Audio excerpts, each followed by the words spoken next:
সবাইকে শুভ সকাল। নতুন একটা ছোট্ট ভিডিওতে আপনাদের স্বাগতম। আপনারা দেখতেই পাচ্ছেন অজস্র বাইরে বৃষ্টি হচ্ছে, তার ভেতরেও এতগুলো মুরগি কীভাবে পরিচর্যা করা হচ্ছে, রাখা হয়েছে। এদের বিশুদ্ধ জল এবং খাবারের মাধ্যমে এদের সুন্দর পরিচর্যা করা হচ্ছে। দেখেন বাইরে প্রচণ্ড কীভাবে বৃষ্টি হচ্ছে, দেখতেই পাচ্ছেন। এদের খাবারে ভালো প্রোটিন থাকে, হাই প্রোটিন, এই জন্য এরা খাবারগুলো খেয়ে শরীর গরম থাকে।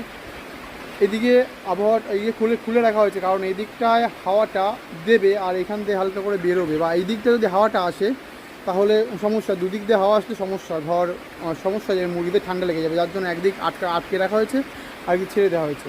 আর মুরগিদের অবস্থা দেখতে পাচ্ছেন কত সুন্দর স্বাভাবিক আছে, খাবার খাচ্ছে। এবং একদিক খুলে দেওয়া একদিক বন্ধ রাখার ভিতর অনেকটা ঘর গরম আছে, যাক কোনো সমস্যা হবে না এনাদের কথা অনুযায়ী। যাক, অনেক ধন্যবাদ আপনাদের নতুন করে দেখার জন্য।